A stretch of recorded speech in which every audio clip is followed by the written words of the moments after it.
PM Modi ने गुजरात के नवसारी में 47,000 करोड़ रुपए से अधिक लागत की कई विकास परियोजनाओं का किया लोकार्पण और शिलान्यास। कहा, पीएम मित्र पार्क से कपड़ा उद्योग को मिलेगा बल। डबल इंजन की सरकार को बताया किसानों की हितैषी।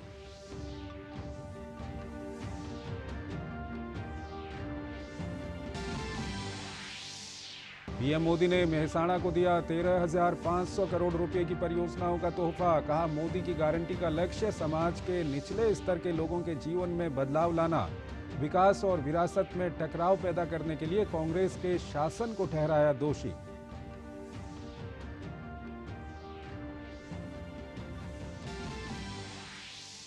प्रधानमंत्री Narendra Modi Gujarat cooperative milk marketing federation की स्वर्ण जयंती समारोह में हुए शामिल। की अमूल की सफलता की सराहना।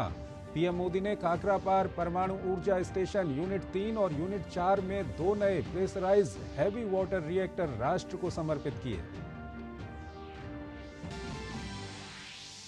पीएम मोदी अपने संसदीय क्षेत्र वाराणसी में कल 13,000 करोड़ रुपए से अधिक लागत की कई विकास परियोजनाओं का करेंगे उद्घाटन और शिलान्यास। अमूल प्लांट का करेंगे लोकार्पण। संत गुरु रविदास की नव स्थापित प्रतिमा का करेंगे अनावरण।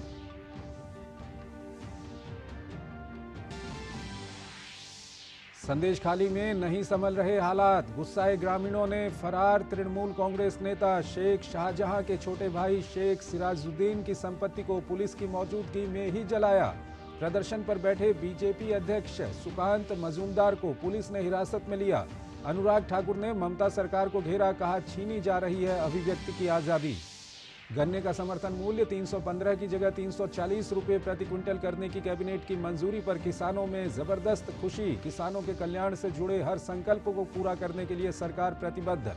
केंद्रीय मंत्री अनुराग ठाकुर और कृषि मंत्री अर्जुन मुंडा ने की प्रदर्शनकारियों से शांति बनाए रखने की अपील। कहा, सरकार बातचीत के लिए तैयार।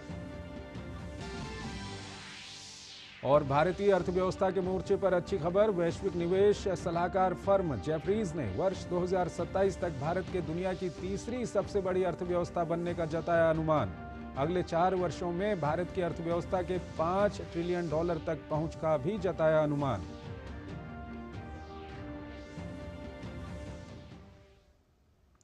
नमस्कार, डीडी न्यूज में आपका स्वागत है। मैं हूं चंद्रशेखर जोशी और आइए अब खबरों को विस्तार से देखते हैं। प्रधानमंत्री नरेंद्र मोदी ने आज नवसारी में पीएम मित्र पार्क का निर्माण कार्य शुरू किया। कार्यक्रम के दौरान सड़क, रेलवे, पेयजल और स्वास्थ्य से जुड़ी कई नई परियोजनाएं भी शुरू की गईं। पीएम मोदी ने कहा कि आज सरकार भारत को आत्मनिर्भर राष्ट्र बनाने की तैयारी कर रही है। पीएम मित्र पार्क भी इसी दिशा में एक कदम है। प्रधानमंत्री ने कहा कि भारत अब इस क्षेत्र में दुनिया के सबसे बड़े उत्पादकों और निर्यातकों के साथ प्रतिस्पर्धा करने लगा है। इसमें गुजरात के वस्त्र उद्योग का बहुत बड़ा योगदान है।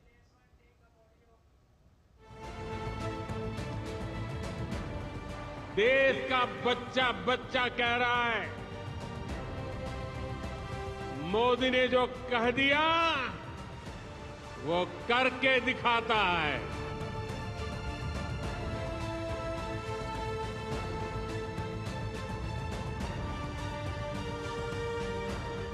वडोदरा, नवसारी, भरूच, सूरत और दूसरे क्षेत्रों को हजारों करोड़ रुपए के नए प्रोजेक्ट्स मिले। टेक्सटाइल, बिजली और शहरी विकास से जुड़े 40,000 करोड़ रुपए से ज्यादा की इन परियोजनाओं के लिए आप सभी को बहुत बहुत बधाई।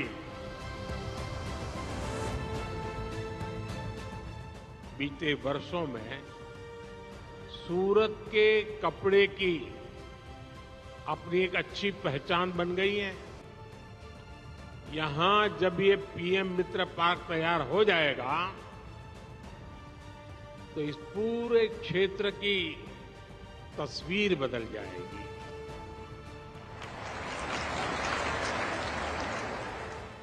इस पार्क के निर्माण में ही 3,000 करोड़ रुपए का निवेश होगा। यहां पर कताई, बुनाई, मशीनिंग, गारमेंट, टेक्निकल टेक्सटाइल और टेक्सटाइल मशीनरी, ऐसे हर काम के लिए वैल्यू चेन का इकोसिस्टम बनेगा। आज सूरत के लोगों के लिए एक और अहम प्रोजेक्ट पर काम शुरू हो रहा है। 800 करोड़ रुपए से ज्यादा राशि से बनने वाले तापी रिवर बैराज, ये तापी रिवर बैराज का आज शिलान्यास हुआ है। तापी रिवर बैराज ये बनने से सूरत में आने वाले कई वर्षों तक सूरत में वाटर सप्लाई की चुनौती, उसका समाधान हो जाएगा। असंभव को संभव करने के लिए तो मोदी है।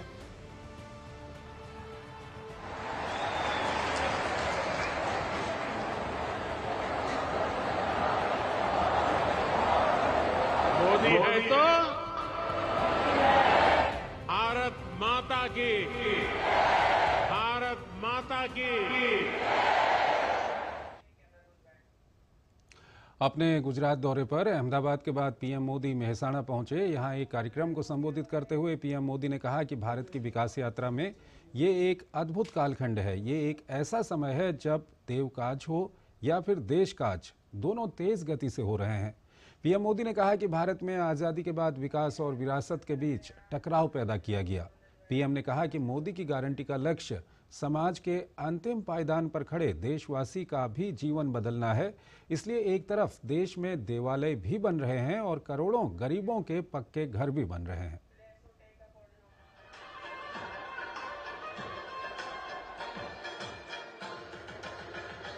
देश और दुनिया के लिए तो ये वाणीनाथ शिवधाम तीर्थ है, लेकिन समाज के, रबारी समाज के लिए, रबारी समाज के लिए पूज्य गुरु गादी है।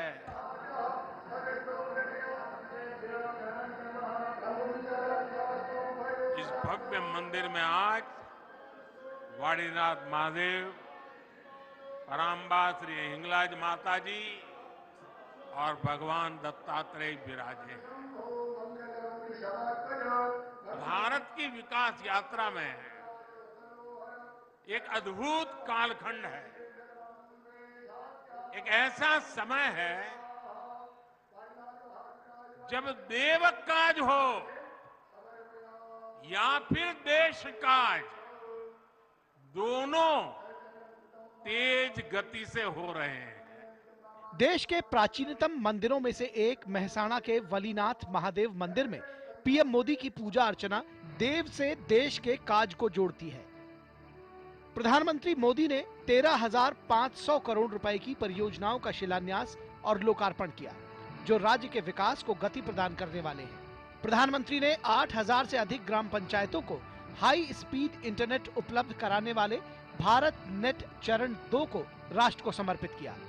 इसके अलावा उन्होंने मेहसाणा और बनासकांठा जिलों में रेल लाइन दोहरीकरण, गेज परिवर्तन, नई ब्रॉड गेज लाइन के लिए कई परियोजनाएं, खेड़ा, गांधीनगर, अहमदाबाद और मेहसाणा में कई सड़क परियोजनाएं, गांधीनगर में गुजरात जैव प्रौद्योगिकी विश्वविद्यालय का मुख्य शैक्षणिक भवन और बनासकांठा में कई जल आपूर्ति परियोजनाओं की सौगात दी।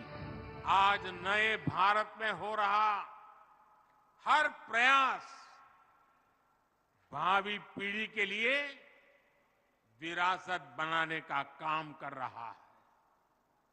आज जो नई और आधुनिक सड़कें बन रही हैं, रेलवे ट्रैक बन रहे हैं, ये विकसित भारत के ही रास्ते हैं।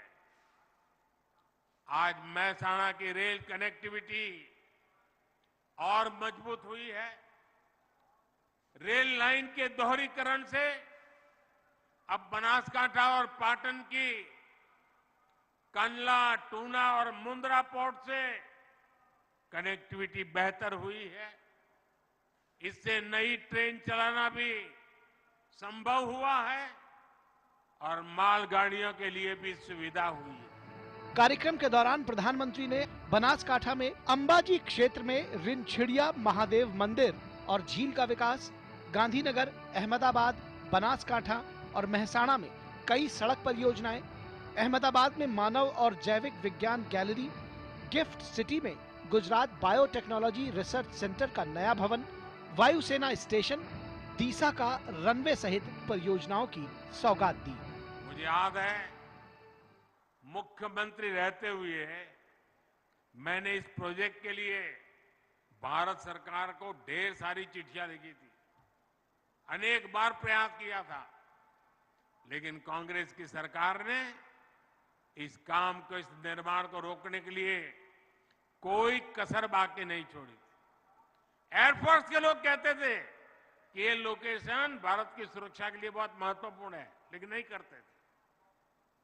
2004 से लेकर 2014 तक कांग्रेस सरकार इसकी फाइलें को लेकर के बैठी रही। 1.5 साल पहले मैंने इस रनवे के काम का शिलान्यास किया था।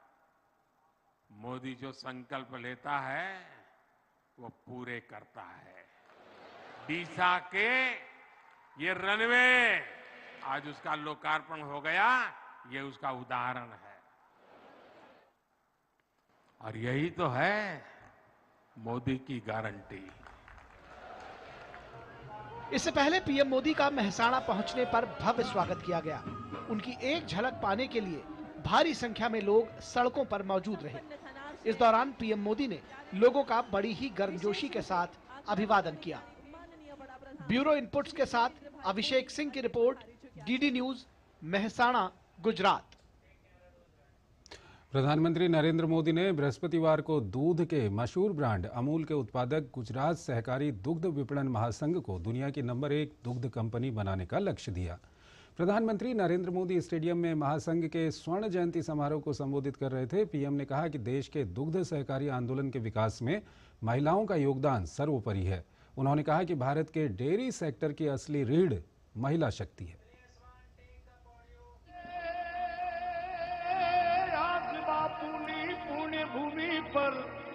अहमदाबाद के मोटेरा स्थित नरेंद्र मोदी स्टेडियम में ये पल बहुत खास हैं। गुजरात सहकारी दुग्ध विपणन महासंघ के स्वर्ण जयंती समारोह में जब प्रधानमंत्री नरेंद्र मोदी पहुंचे तो वहां मौजूद 1.25 लाख से अधिक किसानों का उत्साह देखते ही बन रहा था।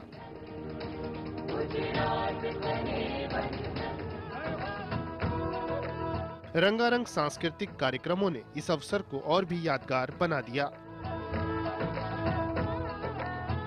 पीएम ने ग्रामीण अर्थव्यवस्था में सहकारिता का दायरा बढ़ाने के सरकार के प्रयासों का जिक्र किया। पीएम ने अमूल की सफलता को सराहते हुए कहा कि 50 साल पहले गुजरात के किसानों का लगाया गया एक पौधा आज विशाल वृक्ष बन गया है। इसकी शाखाएं पूरी दुनिया में फैली हैं। पीएम ने महिलाओं के सशक्तिकरण के लिए सरकार के प्रयासों का उल्लेख करते हुए डेयरी सेक्टर में महिलाओं की केंद्रीय भूमिका की सराहना की। आज देश में धान, गेहूं और गन्ने को भी मिला दें तो भी इन फसलों का टर्नओवर 10 लाख करोड़ रुपए नहीं होता, जबकि 10 लाख करोड़ टर्नओवर वाले डेयरी सेक्टर में 70% काम करने वाली हमारी माताएं, बहनें, बेटियां भारत के डेयरी सेक्टर की असली रीढ़, असली बैकबोन यही महिला शक्ति है। समारोह के दौरान पीएम ने अमूल डेयरी आनंद में यूएचटी मिल्क प्लांट और चीज चॉकलेट प्लांट विस्तार, साबर डेयरी हिम्मतनगर में चीज प्लांट, सरहद डेयरी कच्छ में आइसक्रीम प्लांट, भरूच यूनियन द्वारा मुंबई में डेयरी प्लांट और राजकोट डेयरी के प्लांट विस्तार का भी शुभारंभ किया। इन सभी से ग्रामीण अर्थव्यवस्था को बहुत मदद मिलेगी। केंद्र की पिछली सरकारों पर ग्रामीण अर्थव्यवस्था की अनदेखी का आरोप लगाते हुए पीएम ने कहा कि अब सरकार इस दिशा में तेजी से काम कर रही है। हमारा फोकस है छोटे किसान का जीवन कैसे बेहतर हो। हमारा फोकस है पशुपालन का दायरा कैसे बढ़े। हमारा फोकस है पशुओं का स्वास्थ्य कैसे बेहतर हो। हमारा फोकस है गांव में पशुपालन के साथ ही मछली पालन और मधुमक्खी पालन को कैसे प्रोत्साहित किया जाए। पीएम ने कहा कि पिछले 10 साल में देश में दुग्ध उत्पादन में करीब 60% वृद्धि हुई है। इस अवधि में प्रति व्यक्ति दूध उपलब्धता भी करीब 40% बढ़ी है। पीएम ने कहा कि दुनिया में डेयरी सेक्टर सिर्फ 2% की दर से आगे बढ़ रहा है, जबकि भारत में डेयरी सेक्टर 6% की दर से आगे बढ़ रहा है। पीएम ने केंद्रीय मंत्रिमंडल की बैठक में पशुधन से जुड़े फैसलों को अहम बताया। नेशनल लाइवस्टॉक मिशन में संशोधन करके देसी नस्ल की प्रजातियों को बचाने के लिए नए उपायों की घोषणा हुई है। बंजर जमीन को चारगाह की तरह उपयोग में लाने के लिए भी आर्थिक मदद देने का निर्णय लिया गया है। सरकार ने पशुधन का बीमा कराने में किसान का कम से कम खर्च हो, इसके लिए प्रीमियम की राशि को भी कम करने का फैसला लिया है। ये फैसले पशुओं की संख्या बढ़ाने, पशुपालकों की आय बढ़ाने में और मददगार साबित होंगे। प्रधानमंत्री ने गुजरात सहकारी दुग्ध विपणन महासंघ के सफलता के सफर पर आधारित एक प्रदर्शनी का भी अवलोकन किया। गौरतलब है कि यह स्वर्ण जयंती समारोह आर्थिक विकास के वाहक के तौर पर सहकारी समितियों की कामयाबी को भी बयान करता है। अनुज यादव के साथ ब्यूरो रिपोर्ट, डीडी न्यूज। प्रधानमंत्री नरेंद्र मोदी ने काकरापार परमाणु ऊर्जा स्टेशन यूनिट 3 और यूनिट 4 में 2 नए प्रेशराइज्ड हैवी वाटर रिएक्टर राष्ट्र को समर्पित किए। 22,500 करोड़ रुपए से अधिक की लागत से भारतीय परमाणु ऊर्जा निगम लिमिटेड द्वारा निर्मित KAPS-3 और KAPS-4 परियोजनाओं की संचयी क्षमता 1400 मेगावाट है और ये सबसे बड़े स्वदेशी PHWR हैं। ये अपनी तरह के पहले रिएक्टर हैं जो दुनिया के सर्वश्रेष्ठ रिएक्टरों की तुलना में उन्नत सुरक्षा सुविधाओं से युक्त हैं।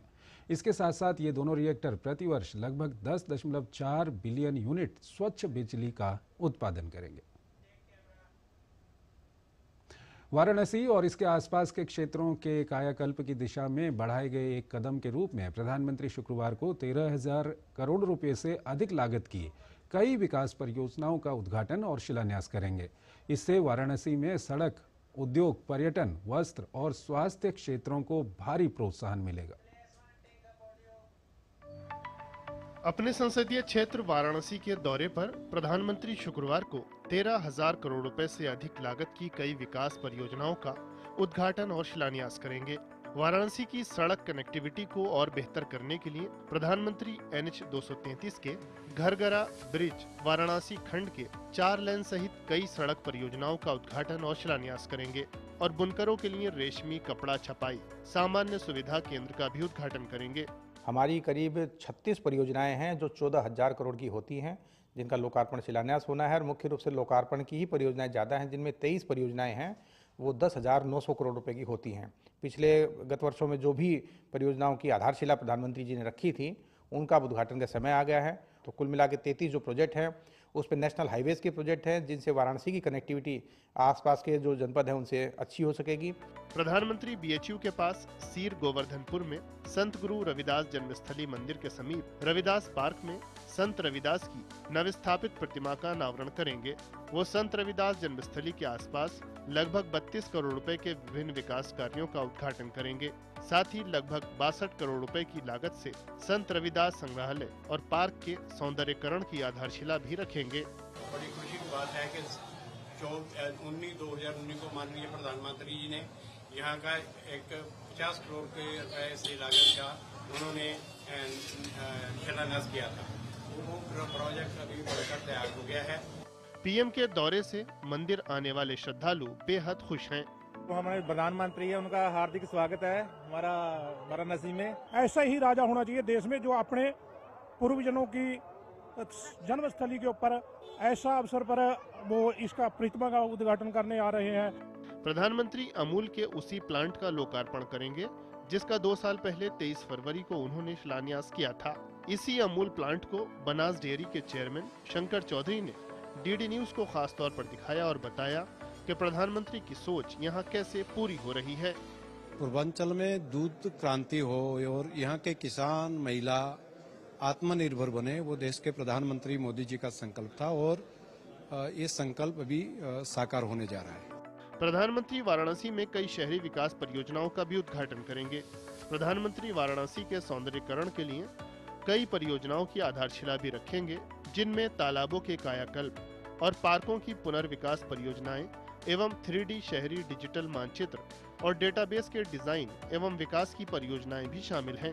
प्रधानमंत्री वाराणसी में पर्यटन और आध्यात्मिक पर्यटन से संबंधित कई परियोजनाओं का भी उद्घाटन करेंगे। इन परियोजनाओं में 10 आध्यात्मिक यात्राओं के साथ पंचकोसी परिक्रमा मार्ग और पावन पथ के 5 पड़ावों पर सार्वजनिक सुविधाओं का पुनर्विकास, वाराणसी और अयोध्या के लिए भारतीय अंतर्देशीय जलमार्ग प्राधिकरण द्वारा प्रदान किए गए इलेक्ट्रिक कैटामरन जहाज का शुभारंभ और 7 चेंज रूम, फ्लोटिंग जेटी तथा 4 सामुदायिक जेटी शामिल हैं। इलेक्ट्रिक कैटामरन हरित ऊर्जा के उपयोग के साथ गंगा में पर्यटन के अनुभव को बढ़ाएगा। प्रधानमंत्री विभिन्न शहरों में IWAI के तहत सामुदायिक घाटों और बलिया में त्वरित पोन्टून उद्घाटन तंत्र की आधारशिला भी रखेंगे। वाराणसी के प्रसिद्ध वस्त्र क्षेत्र को प्रोत्साहित करने के लिए प्रधानमंत्री वाराणसी में राष्ट्रीय फैशन प्रौद्योगिकी संस्थान की आधारशिला रखेंगे। ये नया संस्थान वस्त्र क्षेत्र में शिक्षा और प्रशिक्षण बुनियादी ढांचे को मजबूत करेगा। स्वास्थ्य बुनियादी ढांचे को बढ़ाते हुए प्रधानमंत्री वाराणसी में एक नए मेडिकल कॉलेज की आधारशिला रखेंगे। वो BHU में नेशनल सेंटर ऑफ एजिंग की आधारशिला भी रखेंगे। प्रधानमंत्री सिगरा स्पोर्ट्स स्टेडियम फेज 1 और जिला राइफल शूटिंग रेंज का भी उद्घाटन करेंगे, जो शहर में खेल के बुनियादी ढांचे को मजबूत बनाने की दिशा में अहम कदम है। प्रधानमंत्री बनारस हिंदू विश्वविद्यालय के स्वतंत्रता सभागार में पुरस्कार वितरण समारोह में काशी सांसद ज्ञान प्रतियोगिता, काशी सांसद फोटोग्राफी प्रतियोगिता और काशी सांसद संस्कृत प्रतियोगिता के विजेताओं को पुरस्कार भी प्रदान करेंगे। वाराणसी से हरिकेश और शैलेंद्र के साथ ब्यूरो रिपोर्ट, डीडी न्यूज। पश्चिम बंगाल के संदेशखाली में न्याय की मांग को लेकर पीड़ित महिलाओं का प्रदर्शन लगातार जारी है। संदेशखाली की महिलाओं ने इस बार आरोप शेख शाहजहां के छोटे भाई शेख सिराजुद्दीन पर लगाया है। गुरुवार को गुस्साए ग्रामीणों ने फरार तृणमूल कांग्रेस नेता शेख शाहजहां के छोटे भाई शेख सिराजुद्दीन की संपत्ति को जला दिया। पीड़ितों के समर्थन में संदेशखाली में भारतीय जनता पार्टी के प्रदेश अध्यक्ष सुकांत मजूमदार ने धरना दिया। सुलगराहा संदेशखाली, महिला मुख्यमंत्री के राज में इंसाफ के लिए भटक रही महिलाएं। यहाँ व्यवस्था पूरी तरह खराब है। लगातार आगजनी और तोड़फोड़ हो रही है। गुंडे रात को घर में घुस जाते हैं। शेख शाहजहां और उसका भाई सिराज घर में जोर जबरदस्ती से घुस जाता है और हमारे साथ दुर्व्यवहार करता है। वे हमारी घर, जमीन और दुकानों पर जबरदस्ती कब्जा कर रहे हैं। हम क्या करें? इस बारे में पुलिस को पूरी जानकारी दी गई, लेकिन यहाँ कोई फर्क नहीं पड़ रहा। संदेशखाली में हालात संभलने का नाम नहीं ले रहे। पीड़ितों का गुस्सा रह रहकर भड़क रहा है। संदेशखाली में गुरुवार दोपहर फिर से तनाव उत्पन्न हो गया, जब गुस्साए ग्रामीणों ने फरार तृणमूल कांग्रेस के नेता शेख शाहजहां के छोटे भाई शेख सिराजुद्दीन की संपत्ति को पुलिस की मौजूदगी में ही जला दिया। ममता दीदी ने हमें अपना घर, नौकरी और जमीन देने की बात की थी, जो उन्होंने आज तक नहीं दी। हमने विरोध किया तो शाहजहां के गुंडों ने हमारी जमीन पर कब्जा कर लिया। ममता बनर्जी के राज वाले पश्चिम बंगाल के संदेशखाली का मुद्दा इस समय सुर्खियों में है। यहाँ बड़ी संख्या में महिलाओं ने सत्ताधारी तृणमूल कांग्रेस के नेता शाहजहां शेख और उसके गुर्गों पर घर से उठाने और यौन शोषण करने के आरोप लगाए हैं। शाहजहां शेख पहले से ही फरार है। वहीं संदेशखाली की सच्चाई दिखाने वाली मीडिया को बंगाल पुलिस उठाकर ले जा रही है।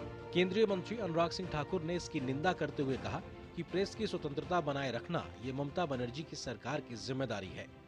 ममता दीदी से मेरा अनुरोध इतना ही रहेगा कि कृपया करके ये संदेश ना जाए कि पुलिस वाले जाति कर रहे हैं मीडिया वालों पर और उनको अपनी ईमानदारी से रिपोर्टिंग नहीं करने दे रहे। ऐसा ना लगे कि कानून व्यवस्था वहां पर पूरी तरह चरमरा गई है, जो टीवी पर रोज देखने को मिल रहा है। राष्ट्रीय मानवाधिकार आयोग ने पश्चिम बंगाल के संदेशखाली में लगातार जारी हिंसा और महिलाओं पर हुए उत्पीड़न की घटनाओं का स्वतः संज्ञान लेते हुए घटना की जगह पर NHRC की एक टीम भेजने का फैसला किया है। राष्ट्रीय मानवाधिकार आयोग ने राज्य के मुख्य सचिव और DGP को नोटिस जारी कर 4 सप्ताह के भीतर रिपोर्ट तलब की है। राष्ट्रीय अनुसूचित जनजाति आयोग की टीम भी संदेश खाली पहुंची और राज्य सरकार से रिपोर्ट मांगी है। इतनी सारी शिकायतें और लगातार प्रदर्शन को नजरअंदाज कर पश्चिम बंगाल DGP रटा रटाया बयान देकर अपना पल्ला झाड़ रहे हैं। सब लोग पुलिस और एडमिनिस्ट्रेशन के साथ सहयोग करें। हम उनकी सारी जो उनके अभियोग हैं सबको सुनेंगे और जिन्होंने आईन तोड़ा है, जिन्होंने कानून को अपने हाथ में लिया, उनके विरुद्ध व्यवस्था हो गई। भारतीय जनता पार्टी लगातार इस मामले पर पीड़ितों को इंसाफ दिलाने के लिए लगातार प्रदर्शन कर रही है। संदेश खाली की घटना पर पश्चिम बंगाल भाजपा अध्यक्ष सुकांता मजूमदार पुलिस प्रशासन पर सवाल खड़े करते हुए कह रहे हैं कि शेख शाहजहां को अभी तक गिरफ्तार क्यों नहीं किया गया। उन्होंने कहा कि हमारे कार्यकर्ता लड़ाई के लिए तैयार हैं। लॉ एंड ऑर्डर है ही नहीं वहाँ पे, तो लॉ एंड ऑर्डर खराब या ठीक होने की क्या बात है। लॉ एंड ऑर्डर होता तो ऐसे आज भी तो आगजनी हुई, आगजनी की घटना घटी है वहाँ पे। तो लॉ एंड ऑर्डर मतलब पूरी तरीके से जो जिसे बोलते हैं ब्रेक हो गया है लॉ एंड ऑर्डर का। अब तो पेंडोरा बॉक्स खुल ही चुका है, सब तो सामने आ चुका है। पीड़ितों के समर्थन में संदेश खाली में धरना दे रहे भारतीय जनता पार्टी के प्रदेश अध्यक्ष सुकांता मजूमदार को पुलिस ने बलपूर्वक धरने से हटा दिया। बीजेपी इस मामले में लगातार ममता सरकार को कटघरे में खड़ा कर रही है। बीजेपी ने सोशल मीडिया प्लेटफॉर्म X पर डॉक्यूमेंट्री जारी की है, जिसमें संदेश खाली में जमीन कब्जाने और महिलाओं के खिलाफ यौन शोषण के मामले को उजागर करने का दावा किया गया है। इस 20 मिनट की डॉक्यूमेंट्री के साथ कैप्शन में लिखा है कि एक सच्चाई जो आपको हैरान कर देगी, एक सच्चाई जो हमें दर्द देती है और एक सच्चाई जो हमारी अंतरात्मा को झकझोरती है। संदेश खाली की सच्चाई को ममता बनर्जी छुपाने की कोशिश कर रही है। कोलकाता से प्रसन्नजीत बख्शी के साथ ब्यूरो रिपोर्ट DD न्यूज। पश्चिम बंगाल से हमारे संवाददाता प्रसन्नजीत हमारे साथ जुड़ रहे हैं, उनसे हम बातचीत करेंगे। प्रसन्नजीत, जिस तरह की खबरें आ रही हैं संदेश खाली से, ह्यूमन ट्रैफिकिंग की भी वहां से खबर आ रही है, ये अच्छी छवि नहीं बना रहा है उस इलाके की और खासकर पश्चिम बंगाल सरकार की। क्या कुछ चल रहा है वहां पर? देखिए, ये जो ह्यूमन ट्रैफिकिंग की बात है चंद्रशेखर, ये काफी पुरानी बात है। और ये जो इलाका है सुंदरबन की, चाहे वो उत्तर 24 परगना की संदेश खाली हो या दक्षिण 24 परगना की कई जगह हो, यहाँ पे वीमेन ट्रैफिकिंग में ह्यूमन ट्रैफिकिंग की बारे में अगर ना कहे कि इसको और थोड़ा सा स्पेसिफिक करे, वीमेन ट्रैफिकिंग के बारे में ये पूरे देश क्या पूरे दुनिया में ये इनफेमस जिसको कहते हैं, इसके बारे में कहला जाता है। काफी चर्चा है इसके बारे में, काफी रिसर्चेस है इसके बारे में, काफी NGOs यहाँ पे काम कर रहे हैं। लेकिन ये सब के पीछे आरोप फिर से वही है कि ये जो पॉलिटिकल जो राजनीति की संरक्षण में रहते हुए जो नेता है, चाहे वो वाम मोर्चे के समय पे हो, चाहे अभी का हो, चाहे वो शेख शाहजहां हो, चाहे वो शेख सिराजुद्दीन हो, मैं इनके नाम पर ये आरोप नहीं लगा रहा हूं, लेकिन इस तरह के लोगों के खिलाफ ये आरोप है कि ये सब इलाका में वीमेन ट्रैफिकिंग एक बड़ी समस्या है। और इसका मूल कारण यह है कि ये सब इलाका में लोगों के हाथ पे काम नहीं होने के कारण जो पुरुष है, ये सारे माइग्रेटरी लेबर है, खासतौर से तमिलनाडु, केरला, ये सब जगह पे ये लोग चले गए हैं। और महिला ये सारे सिर्फ गांव में रहती है और बाकी पुरुष का यहाँ पे कोई कामकाज नहीं है, इसीलिए वो रहते भी नहीं है। और ये जो महिलाएं हैं, इनके ऊपर जो राजनीतिक नेता है या बाकी माफिया है, ये सारे हावी बनते रहते हैं। लेकिन संदेश खाली का अभी का जो मामला है, ये किसी का सोच में भी नहीं आया था चंद्रशेखर। सिर्फ अब शेख शाहजहां नहीं, अब शेख सिराजुद्दीन के खिलाफ भी आप जो दिखा रहे हैं कि उनकी संपत्ति का भी आगजनी किया गया। तो मतलब ऐसा नहीं है कि आज से 15 दिन पहले जो महिलाओं ने कुछ आरोप लगाई थी, वो ऐसा बनाई कोई आरोप, वो आरोप में सच्चाई है। वो इतने दिन बाद भी इस तरह से महिलाओं ने, ठीक है, आरोप में सच्चाई है। प्रसन्नजीत, सरकार को संवेदनशील होना चाहिए। राजनीति अपनी जगह है, सरकार क्या कुछ कर रही है, वहां की पुलिस क्या कुछ कर रही है, सरकार क्यों नहीं संवेदनशील है वहां पर? ये बड़ी बात है कि सरकार क्या कर रही है। सरकार की कोशिश ये है कि किसी ना किसी तरह से इन महिलाओं को डराया जाए, धमकाया जाए, इनका जो आरोप है इस आरोप को बेबुनियाद साबित किया जाए और इस आरोप को बनावटी साबित किया जाए। इसमें लगे हुए हैं शासन, प्रशासन और जो सरकार की तरफ से तृणमूल कांग्रेस, ये तीनों इसी काम में लगे हुए हैं पिछले 15-20 दिनों से हम देख रहे हैं किस तरह से पत्रकारों के ऊपर पत्रकारों को घसीट के लिया गया, लेके हिरासत में ले गया। मतलब आप किसी तरह से इस खबर को ना दिखाए, यही अपनी सरकार की काम है। और जो महिला आरोप लगाए थे, उन महिलाओं के ऊपर किसी तरह से दबाव डाले, ये दोनों काम अब सरकार और शासन प्रशासन की तरफ से जारी है। चंद्रशेखर, शुक्रिया प्रसन्नजीत, वहाँ की हकीकत बताने के लिए और सरकार किस तरह से वहाँ पर असंवेदनशील बनी हुई है, ये सब कुछ बताने के लिए आगे बढ़ते हैं। देश के करोड़ों किसानों की आय को दोगुना करने की दिशा में केंद्र की मोदी सरकार लगातार प्रतिबद्ध है। इसी सिलसिले में प्रधानमंत्री नरेंद्र मोदी की अध्यक्षता में केंद्रीय कैबिनेट ने चीनी सीजन 2024-25 के लिए गन्ने के एफआरपी में 8% की वृद्धि करते हुए 340 रुपये प्रति क्विंटल निर्धारित किया है। ये भी काफ़ी महत्वपूर्ण बातें हैं कि यूपीए के शासनकाल की तुलना में एनडीए शासनकाल के बीते 10 वर्षों में मोदी सरकार ने किसानों को उनकी फसल का सही मूल्य उचित समय पर दिलाने का प्रयास किया है। केंद्र सरकार ने देश के करीब 5 करोड़ से ज्यादा किसानों को एक बड़ा तोहफा दिया है। ये 5 करोड़ से ज्यादा किसान कोई और नहीं बल्कि गन्ने की खेती करने वाले किसान हैं। सरकार ने बुधवार को 2024-25 सीजन के लिए गन्ने का एफआरपी 25 रुपए बढ़ाकर 340 रुपए प्रति क्विंटल करने की मंजूरी दे दी। ये 25 रुपए प्रति क्विंटल की बढ़ोतरी मोदी सरकार द्वारा की गई अब तक की सबसे अधिक बढ़ोतरी है। नया एफआरपी 10 फरवरी से प्रभावी होगा। इससे गन्ना किसानों की आमदनी में इजाफा होगा। ये फैसला किसानों की आय दोगुनी करने की मोदी सरकार के गारंटी को पूरा करने में भी सहायक साबित होगा। केंद्रीय सूचना एवं प्रसारण मंत्री अनुराग सिंह ठाकुर ने इसे गन्ने की ऐतिहासिक कीमत बताया और कहा कि सत्र 2023-24 के गन्ने की एफआरपी से ये लगभग 8% और लागत से 107% अधिक है। गौरतलब है कि भारत के गन्ना किसानों को दुनिया में गन्ने की सबसे ज्यादा कीमत दी जा रही है। इस फैसले के आने के साथ ही गन्ना उत्पादक किसानों के बीच खुशी की लहर दौड़ गई। इस फैसले से खासकर उत्तर प्रदेश और महाराष्ट्र के किसान सबसे अधिक लाभान्वित होंगे। गन्ने के मूल्य में जो 25 रुपए की वृद्धि की गई है, इससे हम गन्ना किसानों को काफी राहत मिलेगी। महंगाई के हिसाब से मूल्य वृद्धि भी हो रही है। सरकार हम गन्ना किसानों की ओर बहुत ध्यान दिए हुए है। सरकार हम लोगों के हित में काम कर रही है, बराबर मूल्य वृद्धि भी समय समय पर कर रही है। तो ऐसे में हम लोगों का गन्ना का दायरा धीरे धीरे बढ़ रहा है। करोड़ों किसानों का, गन्ना किसानों का बहुत बड़ा फायदा होगा इससे। ये फैसला जो है किसानों के हितकर है। केंद्रीय मंत्री अनुराग सिंह ठाकुर ने बताया कि पिछले 10 वर्षों में मोदी सरकार ने किसानों को उनकी फसल का सही मूल्य उचित समय पर दिलाने का प्रयास किया है। पिछले सत्र यानी कि 2022-23 का 99.5% गन्ना बकाये का भुगतान कर दिया गया है। सरकार के नीतिगत हस्तक्षेप के चलते चीनी मिलें भी अब आत्मनिर्भर हो गई हैं। सरकार का कहना है कि यूपीए के मुकाबले एनडीए के शासनकाल में किसानों के कल्याण के कदम ज्यादा उठाए गए हैं। हम सुनिश्चित कर रहे हैं कि किसानों की आय को दोगुना करें। उस दिशा में हमने हर कदम उठाया। स्वामीनाथन कमेटी की रिपोर्ट को लागू भी किया और खरीद भी। कांग्रेस के 10 साल के कालखंड में कुल मिला के 5.5 लाख करोड़ की खरीद हुई थी, केवल 5.5 लाख करोड़ की। मोदी सरकार में 18,39,000 करोड़ की खरीद हुई। और यही नहीं, हमने किसान सम्मान निधि भी दी, यानी कि किसानों को 2,81,000 करोड़ रुपया मोदी सरकार ने एक मदद के रूप में सम्मान निधि उनको दी है। और अगर आप पूरे भारत का आज तक का कब कर्जा माफी उसके आंकड़े निकालेंगे तो उसके सामने बहुत छोटी है।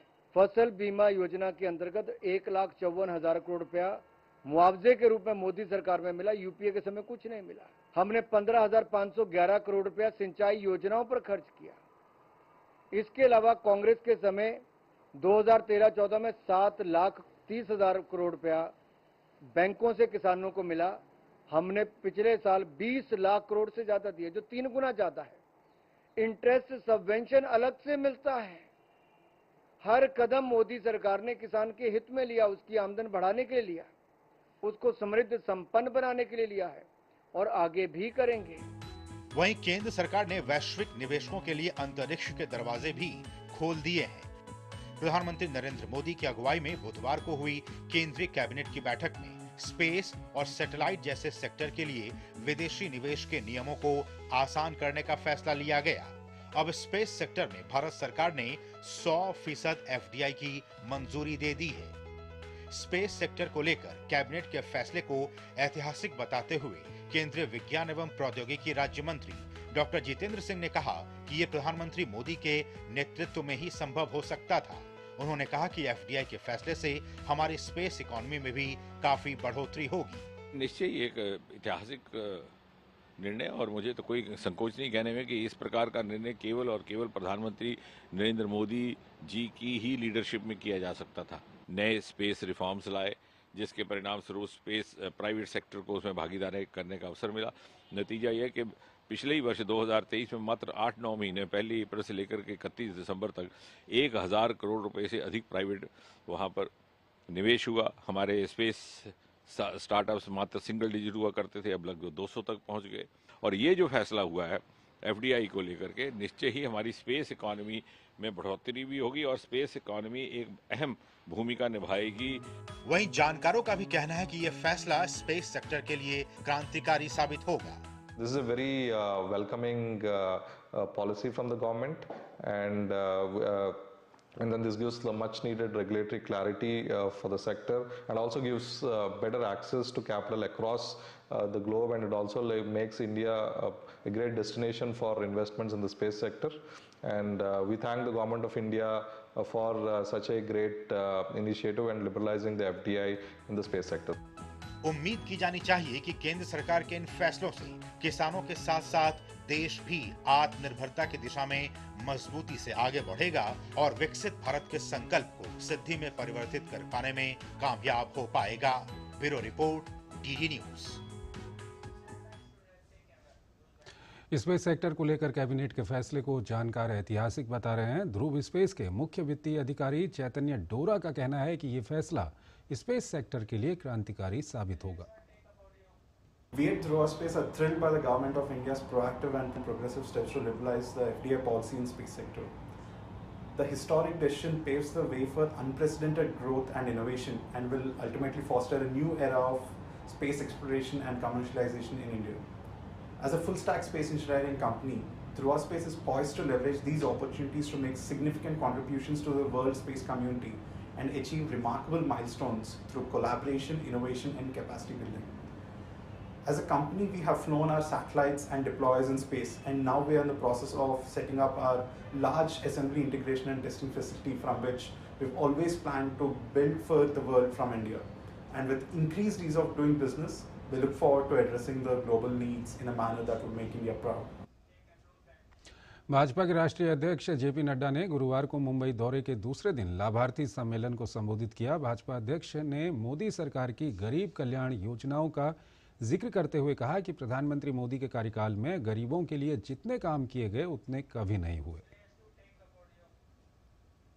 लोकसभा चुनाव के लिए अब थोड़ा ही समय बचा हुआ है। ऐसे में सभी राजनीतिक दल अपनी अपनी रणनीति बनाने में जुटे हैं। इसी कड़ी में एनडीए 400 पार के बड़े लक्ष्य को लेकर आगे बढ़ रहा है। भाजपा के राष्ट्रीय अध्यक्ष जेपी नड्डा ने गुरुवार को मुंबई दौरे के दूसरे दिन लाभार्थी सम्मेलन को संबोधित किया। उन्होंने कांग्रेस पर आरोप लगाते हुए कहा कि पार्टी ने गरीबों के बारे में बार बार चर्चा तो की है, लेकिन गरीबी दूर करने के लिए यथार्थ में कुछ नहीं किया। भाजपा अध्यक्ष ने मोदी सरकार की गरीब कल्याण योजनाओं का जिक्र करते हुए कहा कि प्रधानमंत्री मोदी के कार्यकाल में गरीबों के लिए जितने काम किए गए हैं उतने कभी नहीं हुए। देश के अंदर आजादी के पश्चात लंबे समय तक कांग्रेस पार्टी ने राज किया और उन्होंने लंबे समय तक गरीबों के बारे में चर्चा की, लेकिन यथार्थ में जो होना था वो नहीं हुआ। केंद्रीय गृह मंत्री अमित शाह ने गुरुवार को छत्तीसगढ़ के कोंडागांव का दौरा किया। केंद्रीय गृह मंत्री ने कोंडागांव में भाजपा लोकसभा चुनाव प्रबंध समिति की बैठक में हिस्सा लिया, जहां उन्होंने संगठन के पदाधिकारियों और कार्यकर्ताओं से आगामी चुनाव को लेकर चर्चा की। बाद में उन्होंने जांजगीर चांपा में विजय संकल्प शंखनाद रैली को संबोधित किया। तो वहीं रक्षा मंत्री राजनाथ सिंह ने ओडिशा के नवरंगपुर में बीजेपी कार्यकर्ता सम्मेलन में कहा कि भाजपा जो कहती है वो करती है। मैं भी पक्का आदमी हूं, कच्चा आदमी नहीं हूं। इतने दूर से आया हूं तो वादा लेकर भी जाऊंगा। मुझे बताओ भाई, छत्तीसगढ़ में एक बार 1 कम कर दिए, एक बार 2 कम कर दिए, इस बार सभी 11 की 11 सीटें भारतीय जनता पार्टी को दोगे क्या? जोर से बोलो, दोगे क्या? सभी सीटों पर कमल खिलाओगे क्या? मोदी जी को तीसरी बार प्रधानमंत्री बनाओगे क्या? लंबे समय तक आप लोगों ने कांग्रेस की हुकूमत देखी है। लंबे समय तक जब कभी भाषण देने के लिए कांग्रेस के नेता खड़े होते थे तो कहते थे हमारी सरकार बना दो, हम हिंदुस्तान से गरीबी भगा देंगे, गरीबी समाप्त कर देंगे। बहनों भाइयों, 70 वर्षों में कांग्रेस ने गरीबी समाप्त किया? मैं आपसे सवाल पूछना चाहता हूं, 70 वर्षों में कांग्रेस ने गरीबी समाप्त किया? गरीब समाप्त होते जा रहे थे, गरीबी समाप्त नहीं हो रही थी।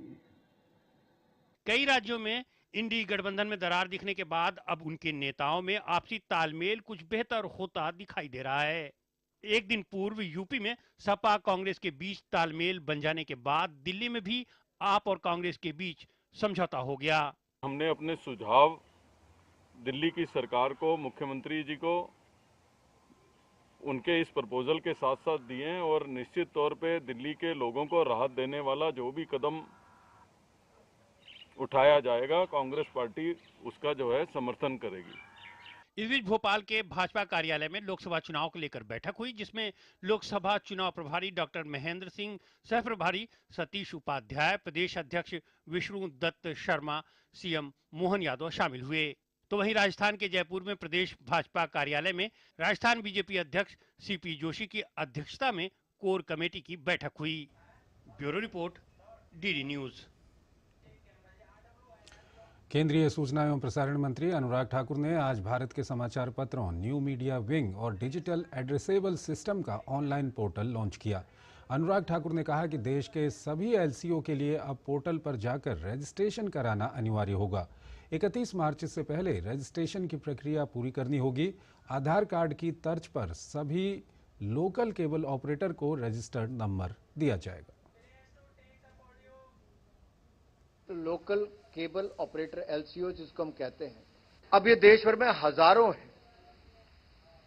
हमने इनके लिए भी जो पोर्टल लॉन्च किया, अब 31 मार्च से पहले इनको अपना रजिस्ट्रेशन करना अनिवार्य होगा। जैसे आपको आधार कार्ड मिला है, वैसे ही इनको भी एक रजिस्टर्ड नंबर मिल जाएगा, एक आईडी इनको यहां से मिल जाएगी। भारत के मुख्य न्यायाधीश डीवाई चंद्रचूड़ ने आज सुप्रीम कोर्ट परिसर में आयुष समग्र कल्याण केंद्र का उद्घाटन किया। इस दौरान सीजेआई डीवाई चंद्रचूड़ ने कहा कि कोविड फैलने के बाद से मैं आयुष से जुड़ा हुआ हूं। मुझ पर कोविड का प्रभाव हुआ तब प्रधानमंत्री ने मुझे फ़ोन किया और कहा, मुझे विश्वास है कि आप कोविड से पीड़ित हैं और मुझे उम्मीद है कि सब कुछ ठीक होगा।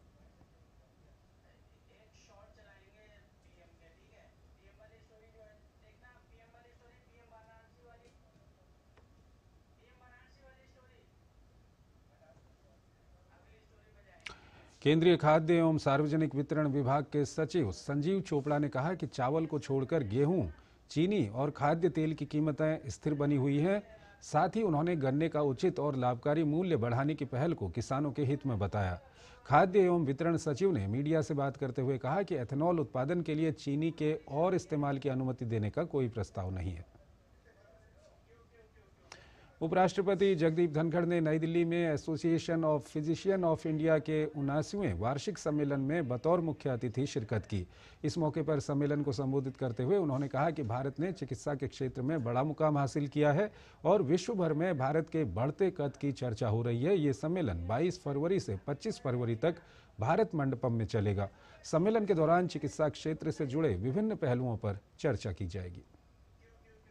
और आपको बता दें कि प्रधानमंत्री नरेंद्र मोदी अपने 2 दिवसीय वाराणसी दौरे के क्रम में लाल बहादुर शास्त्री एयरपोर्ट पहुंचे, जहां उनका भव्य स्वागत किया गया। एयरपोर्ट पर मुख्यमंत्री योगी आदित्यनाथ, केंद्रीय मंत्री महेंद्र नाथ पांडे, भाजपा प्रदेश अध्यक्ष भूपेंद्र चौधरी और पर्यटन मंत्री जयवीर सिंह ने पीएम का स्वागत किया। बाद में पीएम ने रात लगभग 11 बजे शिवपुर फुलवरिया लहर तारा मार्ग का निरीक्षण भी किया।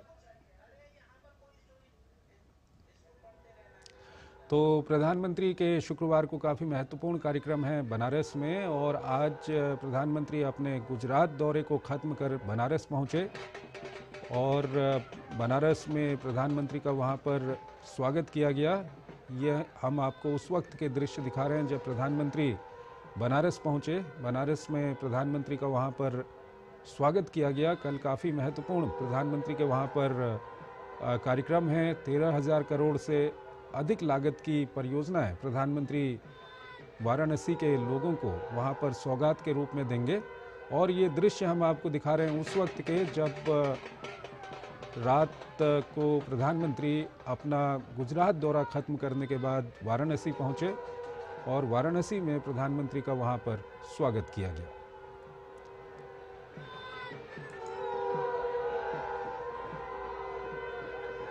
तो पीएम वाराणसी दौरे के लिए लाल बहादुर शास्त्री एयरपोर्ट पहुंचे। अपने गुजरात दौरे को ख़त्म करने के बाद प्रधानमंत्री रात को वाराणसी पहुंच चुके हैं और शुक्रवार को प्रधानमंत्री के काफ़ी महत्वपूर्ण कार्यक्रम वाराणसी में हैं। कई शहरी विकास परियोजनाओं का प्रधानमंत्री वहां पर उद्घाटन करने वाले हैं। ये हम उस वक्त के दृश्य आपको दिखा रहे हैं जब प्रधानमंत्री अपने गुजरात दौरे को ख़त्म करने के बाद रात को वाराणसी पहुंचे।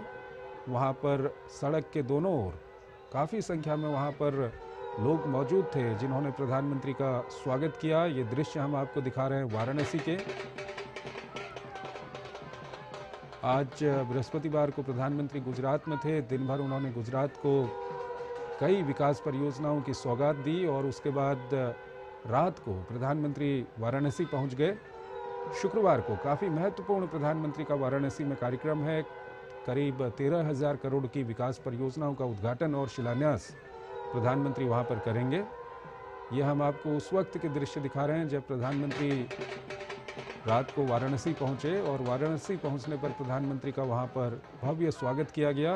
उत्तर प्रदेश के मुख्यमंत्री योगी आदित्यनाथ भी उनके साथ नजर आ रहे हैं। वहां पर लोगों ने पुष्प वर्षा कर अपने सांसद का वहां पर स्वागत किया। प्रधानमंत्री वाराणसी से काशी इलाके से प्रधानमंत्री सांसद भी हैं और ये आप दृश्य देख सकते हैं। लोग प्रधानमंत्री का वहाँ पर स्वागत कर रहे हैं। प्रधानमंत्री हाथ हिलाकर लोगों का अभिवादन वहाँ पर स्वीकार कर रहे हैं। उत्तर प्रदेश के मुख्यमंत्री योगी आदित्यनाथ भी प्रधानमंत्री के साथ मौजूद हैं।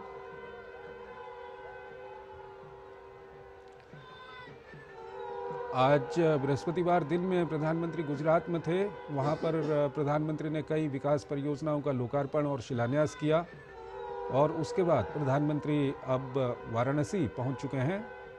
कल शुक्रवार को प्रधानमंत्री का वाराणसी में काफ़ी महत्वपूर्ण प्रधानमंत्री के वहां पर कार्यक्रम है। वाराणसी में करीब 13,000 करोड़ रुपए से अधिक लागत की परियोजनाओं का प्रधानमंत्री वहां पर लोकार्पण और शिलान्यास करेंगे और ये उस वक्त के दृश्य हम आपको दिखा रहे हैं जब रात को प्रधानमंत्री अपने गुजरात दौरे को ख़त्म करने के बाद वाराणसी पहुंचे। वहां पर प्रधानमंत्री का स्वागत किया गया। कई गणमान्य लोग मौजूद थे एयरपोर्ट पर प्रधानमंत्री का स्वागत करने को और उसके बाद जब प्रधानमंत्री एयरपोर्ट से बाहर निकले तो सड़क के दोनों ओर भारी संख्या में लोग वहां पर प्रधानमंत्री का स्वागत कर रहे हैं। पुष्प वर्षा से प्रधानमंत्री का वहां पर स्वागत किया गया। ये दृश्य हम आपको दिखा रहे हैं और प्रधानमंत्री ने भी हाथ हिलाकर लोगों का अभिवादन स्वीकार किया।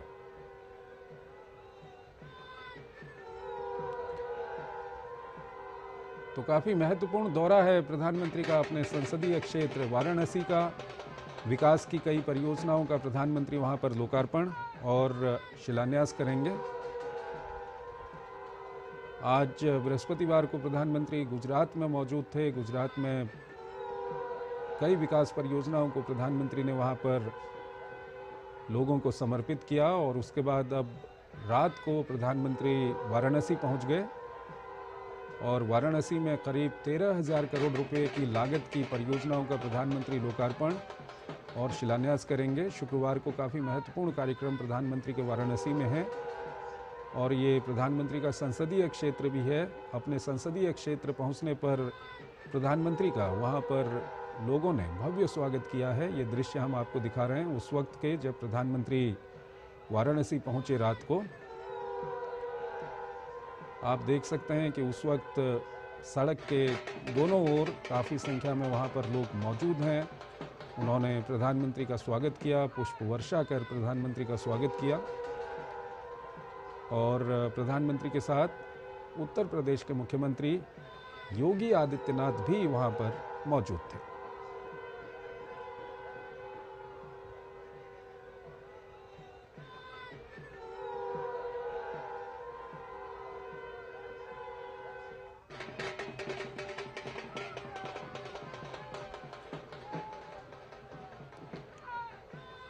और जब प्रधानमंत्री रात को वाराणसी पहुंचे तो उत्तर प्रदेश के मुख्यमंत्री योगी आदित्यनाथ, केंद्रीय मंत्री महेंद्र पांडे वहां पर मौजूद थे। उन्होंने प्रधानमंत्री का स्वागत किया।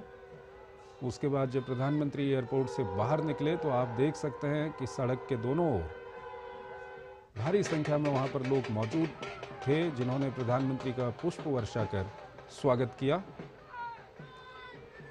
और प्रधानमंत्री ने भी लोगों का हाथ हिलाकर वहां पर अभिवादन स्वीकार किया।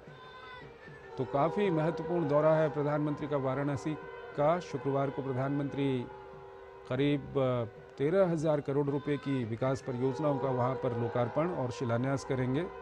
कई विकास परियोजनाओं का उद्घाटन और शिलान्यास प्रधानमंत्री के द्वारा वहां पर किया जाने वाला है। वाराणसी यानी कि काशी का जो क्षेत्र है ये प्रधानमंत्री का अपना संसदीय क्षेत्र भी है और अपने सांसद को, देश के प्रधानमंत्री को वहां पर पाकर लोगों में काफ़ी उत्साह वहां पर दिखाई दे रहा था। ये दृश्य हम आपको दिखा रहे हैं। लोगों ने पुष्प वर्षा कर प्रधानमंत्री का स्वागत किया। प्रधानमंत्री ने भी हाथ हिलाकर लोगों का अभिवादन स्वीकार किया। और आज बृहस्पतिवार प्रधानमंत्री गुजरात में थे। गुजरात में प्रधानमंत्री ने कई विकास परियोजनाओं का वहां पर लोकार्पण और शिलान्यास किया। उसके बाद अब प्रधानमंत्री वाराणसी पहुंच चुके हैं और शुक्रवार को प्रधानमंत्री का वाराणसी में काफ़ी महत्वपूर्ण कार्यक्रम वहां पर प्रधानमंत्री के हैं। और आइए अगली खबर की ओर चलते हैं। मदरसा दारुल उलूम देवबंद द्वारा गज़वाए हिंद को वैधता देने वाला फतवा जारी किया गया है। दारुल उलूम देवबंद ने अपनी वेबसाइट के माध्यम से एक फतवा जारी किया है जिसमें गज़वाए हिंद को इस्लामिक दृष्टिकोण से वैध बताते हुए महिमा मंडित किया गया है। फतवे में लिखा गया है कि गज़वाए हिंद में शहीद होने वाले महान सर्वोच्च शहीद होंगे। राष्ट्रीय बाल अधिकार संरक्षण आयोग ने मामले का संज्ञान लेते हुए सहारनपुर के डीएम व एसपी को एफआईआर दर्ज करने के लिए नोटिस दिया है। नोटिस में कहा गया है कि ये एक देश विरोधी फतवा है जो भारत के विरुद्ध युद्ध को इस्लामिक दृष्टिकोण से वैधता प्रदान करता है।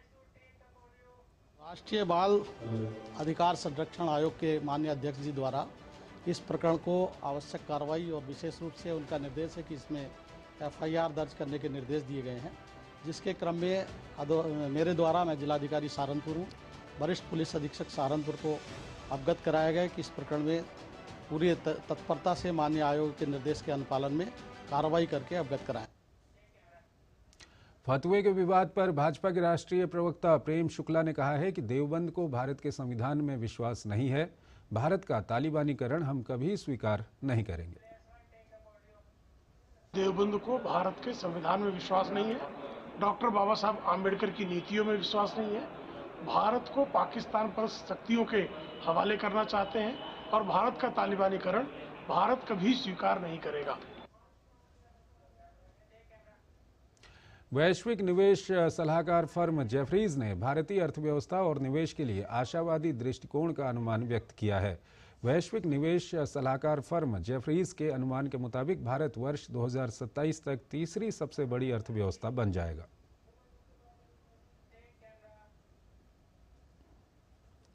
तो भारत 2027 तक तीसरी सबसे बड़ी अर्थव्यवस्था बन जाएगा। जेफरीज ने ये अनुमान जताया है। और आइए अब अगली खबर की ओर चलते हैं और आइए कुछ अन्य खबरें आपको दिखाते हैं फटाफट अंदाज में।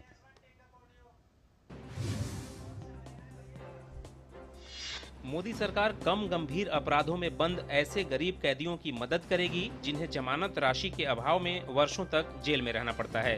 केंद्रीय गृह मंत्रालय ने इसके लिए इस वर्ष 20 करोड़ रुपए की राशि का प्रावधान किया है। इसरो ने अपनी आधुनिक मौसम सैटेलाइट इनसैट 3DS पर एक नया अपडेट दिया है। इसरो ने सोशल मीडिया प्लेटफॉर्म X पर पोस्ट कर कहा है कि सभी 4 नियोजित लिक्विड अपोजीमीटर फायरिंग पूरी हो गई है। अंतरिक्ष यान अब जियो सिंक्रोनस कक्षा में है। इसके 28 फरवरी तक इन ऑर्बिट टेस्टिंग स्थान पर पहुंचने की उम्मीद है।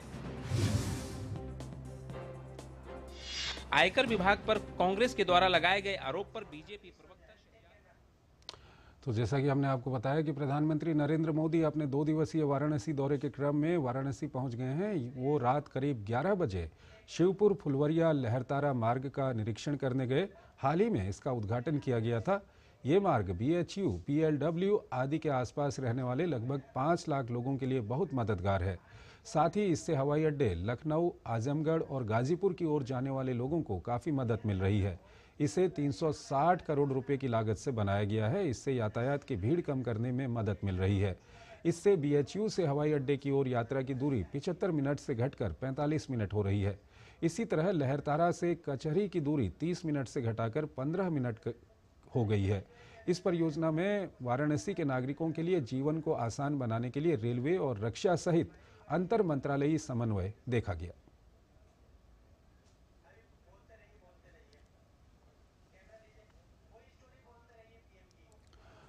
तो प्रधानमंत्री वाराणसी पहुंच गए हैं। आज बृहस्पतिवार प्रधानमंत्री गुजरात में थे, जहां पर प्रधानमंत्री ने कई विकास परियोजनाओं का लोकार्पण और शिलान्यास किया।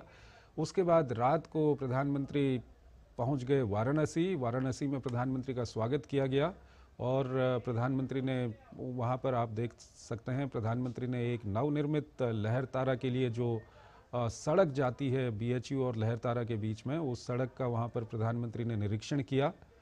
और साथ ही साथ शुक्रवार का दिन काफ़ी महत्वपूर्ण है वाराणसी के लिए। प्रधानमंत्री करीब 13,000 करोड़ रुपए की परियोजनाओं का वहां पर लोकार्पण और शिलान्यास करेंगे। तो इस बुलेटिन में फिलहाल इतना ही। आप बने रहिए DD न्यूज़ के साथ। नमस्कार।